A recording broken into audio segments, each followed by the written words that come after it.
Hey everyone, here are some other items that we just briefly wanted to go over with you.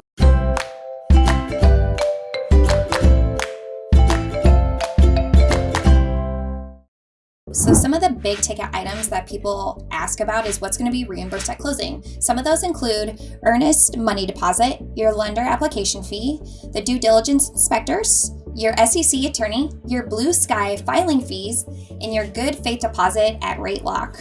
And then even to go along with that, some general documents that are needed. You're going to have a PFS, an SREO, a real estate bio, a bad actor form from the SEC, and this should come from your SEC attorney. You're going to need your mailing address, any entity names, certificates of good standing, articles of organization, and then your liquidity bank statements. And you'll want some of those items closer to closing. So next we're going to go over the lender needs and requirements and things like that. I'm not going to go over every single item here. I'm just going to highlight some things that are most likely going to be required from every single lender that you use. So of course they're going to have to do a credit authorization, either a person or entity that's actually guaranteeing the loan. And you need a detailed payroll schedule for the property management company. You'll need an executed property management agreement with the correct entity.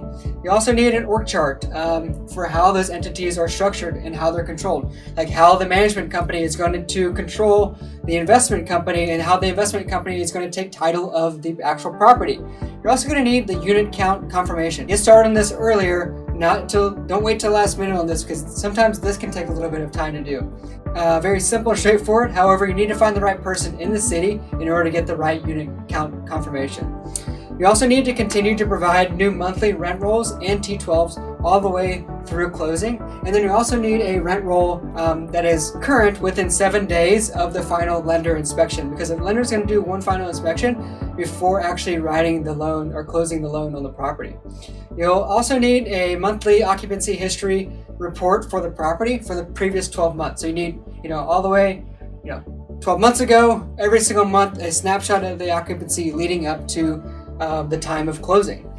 You'll need a record of all soft costs for the closing documents as well, to make sure that everything is included on your closing statement, right? You also want to get resident employment information. Depending on the certain economic climate that's going on, such as a global pandemic or something like that, the lender might ask for specific resident employment information. You also want to put together your Class B roster. So everybody who's on the general partnership side of things, you want to make sure that you have that roster identified and all of the ownership percentage identified as well. And if you have already, you want to go ahead and get your Class A roster with their ownership percentage and their signed subscription agreements. Some lenders require this, some don't. You might also need a copy of at least a quarter of the leases to do a lease review. I know that's definitely required by Freddie Mac, and that could be required by some lenders as well. You also need some things like a borrower certification of property condition, a rate lock confirmation if you're doing a Freddie Mac loan. And then just one other thing is just kind of stay on top of the lender to ensure that you submit everything with enough time for review, whether that's going to Freddie Mac for review or whether that's going to a lending committee for review as well. You want to make sure that you stay on top of your lender, the person working your loan, in order to make sure you close within the time that you allotted on your LOI and it's noted on your PSA. That wraps up everything that's needed by the lender. Like I said, each lender is specific and has their own specific documents, and so don't take this as a comprehensive list. Ask your lender for what's needed and kind of add to this list or take away from this list however you see fit. Hey everyone, I'm going to briefly go over everything that is typically asked of insurance brokers and what information that they'll need from you in order to get a proper insurance quote on the property.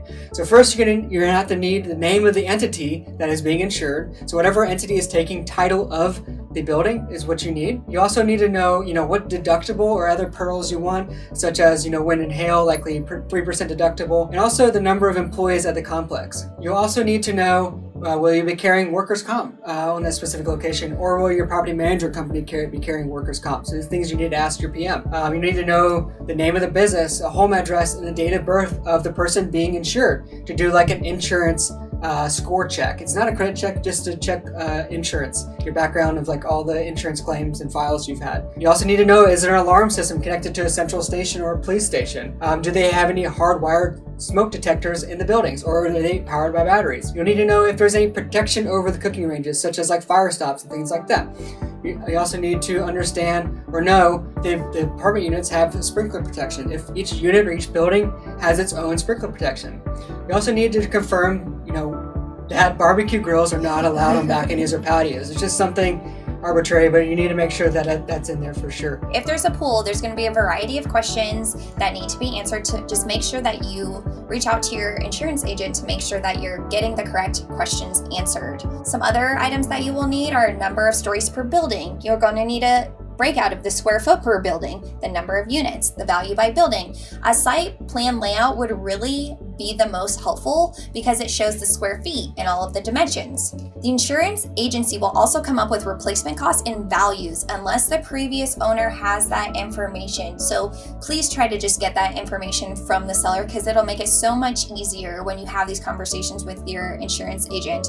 And then you want to also kind of determine the total revenue for the complex and per building, the percent occupancy, the construction type, the year built, the year of last roof replacement, and any other building updates that took the past 2-year CapEx that you've asked for from the seller, right? That plays into that for building updates. And then you want to detail loss information from the last 5 years. That's where that comes in when we talked about it in the items you need to put on the LOI. And of course, if there are wood-burning fireplaces on the property, you need to get chimney sweep reports. That wraps up everything that you're most likely going to be asked by your insurance broker. Of course, each insurance broker is going to require a different list of items. However, this should get you started in the right direction.